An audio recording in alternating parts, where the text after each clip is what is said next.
Wait, let me think about it. Isn't Sky Island the territory of God NLU? Damn. I don't have the money to pay the toll. What if a King Hey person comes to Sky Island and is killed by NLU's group like Luffy and his group in the anime? Although in the plot, whether because of the protagonist Sailor or other reasons, NL's Thunderfruit has never killed anyone with lightning, but Xiao Yan does not want to try it himself. He doesn't think he can survive a lightning strike. This allowed me to travel through time. But I didn't even know how to get a good devil fruit. How am I going to survive like this? Forget it. I better not think about it. The most important thing is to find out where we are right now. It must be said that even though he had experienced such a magical thing as time travel, Zhao Yan's mind was still very calm and clear, and he quickly sorted out the current situation. So, Xiao Yan showed his most gentle kindness to the little boy in front of him and asked, "Little guy, let me ask you, who is the god on Sky Island now?" Xiao Yan felt that this issue was of utmost importance. Now if it was Dan Fool, it would be easier said than done. That old man was at least a good guy, so there was no need to worry about safety for the time being. But if it was NL, the guy who wanted to destroy Sky Island, Xiao Yan felt that he should start preparing for his own death. As Xiao Yan finished speaking, the little boy in front of him looked at Xiao Yan. His expression suddenly became very alert. Xiao Yan even felt a hint of danger from the little boy in front of him. This is an illusion. Xiao Yan's face was covered in cold sweat as he speculated in his heart. He was weak all over now. If this kid really wanted to kill him, he would probably die here. Fortunately, the murderous intent was gone in a flash. "Why are you asking this?" the little boy asked coldly. Nothing. Xiao Yan wiped the cold sweat from his forehead and replied. The little boy then answered. It was an old guy named Dan for it. That's okay, it's okay. After hearing what the little boy said, Xiao Yan felt somewhat relieved. However, he immediately thought of another question and asked the child, "Then do you know a very powerful guy named NLU? How do you know my name?" The two little boys just looked at each other in astonishment, eyes to eyes. Half an hour later, "Oh that. But he asked you, are you really called NLU, and not Enna, or Enna, or Tenna? Or maybe NLU?" Xiao Yan still asked the little boy in front of him with some hopelessness. He really couldn't believe that the arrogant guy who called himself God in the anime was actually the little boy in front of him, who was shy just looking at him. "How many times have I told you that my name is NLU?"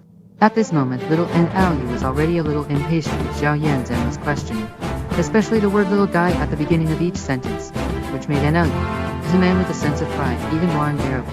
Xiao Yan kept gesturing with his hands at the boy in front of him. He was less than 1 meter tall, had a thin face, and looked very frail. This is totally different from the NLU in the movie Influence of Kang. NLU, is there anything to eat? After thinking for a long time and considering how weak and hungry he was at the moment, Xiao Yan asked this question. As for whether the little boy in front of him was the NLU, it was no longer important to Xiao Yan. So what if he was? And so what if he wasn't? He should eat and drink enough first and wait until he had enough strength. NLU glanced at Xiao Yan and replied somewhat happily. "No, I just came out to find something to eat, but I didn't expect to meet you." "Well, what should I do, big brother? I'm too hungry to have any strength left. Temple needs. Go find it yourself. I'm leaving now." NLU has been away from the village for a long time. If he doesn't go back, the people in the village will definitely cause trouble for him again once they find out. Hey, don't go. What will I do if you leave? Xiao Yan didn't dare let NLU leave him. After all, he was unfamiliar with the place and it was hard to find someone he knew even if that person was NLU. He was unwilling to let him leave. However, NLU seemed determined to leave, which gave Xiao Yan a headache. A gurgling sound came from the two people's stomachs. Right. Xiao Yan suddenly thought of a good idea. "Hey little guy, are you hungry?" Xiao Yan originally thought that he could use food to lure the little guy to sing, but unexpectedly, as soon as he finished speaking, NL looked at Xiao Yan with anger, leaving Xiao Yan confused. "I'm telling you, don't call me little guy or I'll beat you up." As he said that, NL raised his little fist. "You are the same age as me, why do you call me little guy?"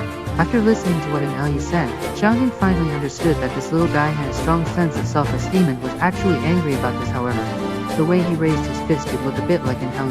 Xiao Yan looked at himself again. With his small stature, he really wasn't suitable to be called little guy NL. Okay. In that case, let me introduce myself. My name is Xiao Yan. You can just call me Xiao Yan from now on. Xiao Yan, what a strange name. NLU thought for a moment and said, "Don't worry about the name." Xiao Yan answered nonchalantly as for the question of name. He also felt that it seemed a bit strange to be called by his original name in the world of One Piece. However, now is not the time to dwell on this issue. The most important issue now is his stomach. His stomach. Now that we know each other, how about I cook you a delicious meal as a gift for meeting me? Xiao Yan acted familiar and put his hand on NL's shoulder. NL struggled a bit. "Okay, little guy Xiao Yan." Perhaps it was the word eat that attracted L also. The people in the village might not come back at this time, so NL nodded in agreement. But he still did not forget to call him little guy in his words, in order to avenge himself for being called little guy by Xiao Yan in this regard. Xiao Yan could only smile bitterly.